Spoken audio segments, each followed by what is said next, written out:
Dictation की गति रहेगी 80 शब्द प्रति मिनट। डिक्टेशन स्टार्ट होगी 5 सेकंड बाद।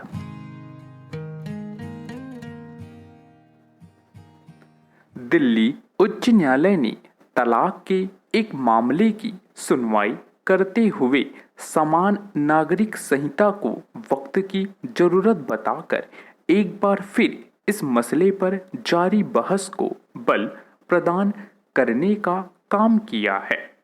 अब इस मसले पर केवल बहस ही नहीं होनी चाहिए बल्कि आगे भी बढ़ा जाना चाहिए, क्योंकि संविधान निर्माताओं की अपेक्षाओं को पूरा करने में जरूरत से ज्यादा देर हो चुकी है। समान नागरिक संहिता का निर्माण करने की दिशा में केवल इसलिए आगे नहीं बढ़ा जाना चाहिए कि संविधान निर्माताओं ने ऐसी अपेक्षा की थी, बल्कि इसलिए भी बढ़ा जाना चाहिए क्योंकि इससे कई समस्याओं का निराकरण होगा और हमारा समाज अधिक समरस एवं एकजुट दिखेगा।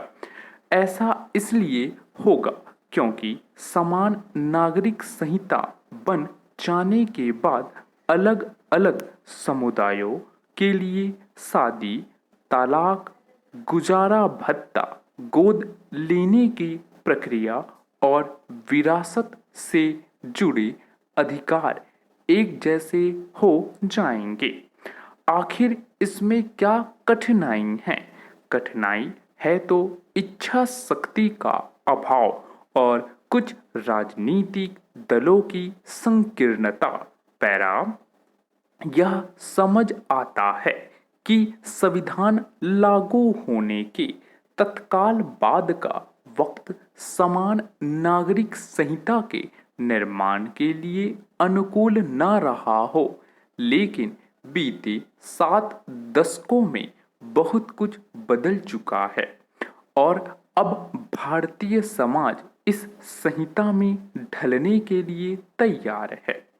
इसे दिल्ली उच्च न्यायालय ने भी यह कहकर रेखांकित किया कि आज का भारत जाति, मजहब और समुदाय से ऊपर उठ चुका है और इनसे जुड़ी बाधाएं तेजी से टूट रही है। उसने यह भी पाया कि तेजी से हो रहे इस परिवर्तन के कारण अंतर धार्मिक और अंतर जातीय विवाह में समस्या आ रही है। वास्तव में बात केवल इतनी ही नहीं है, बात यह भी है कि कुछ समुदायों के विवाह, तलाक, गोद लेने के मामलों में पर्सनल लॉ लागू होने के कारण महिलाओं और बच्चों के अधिकारों की अनदेखी हो रही है। बेहतर होगा कि केंद्रीय सत्ता दिल्ली उच्च न्यायालय के विचारों को गंभीरता से ले और समान नागरिक संहिता पर सार्थक बहस के लिए इस संहिता का कोई मसौदा तैयार करे।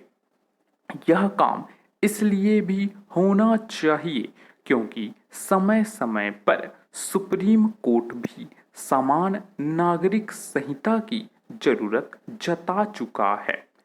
एक तथ्य यह भी है कि गोवा में समान नागरिक संहिता लागू है और इस राज्य के किसी भी समुदाय ने शायद ही कभी यह कहा हो कि उसे इस संहिता से समस्या पेश आ रही है। आखिर जो काम गोवा में हो सकता है वह शेष देश में क्यों नहीं हो सकता? यह वह सवाल है जिस पर उन लोगों को जवाब देना चाहिए जो संकीर्ण राजनीतिक कारणों से समान नागरिकता संहिता के खिलाफ खड़े रहते हैं। स्टॉप।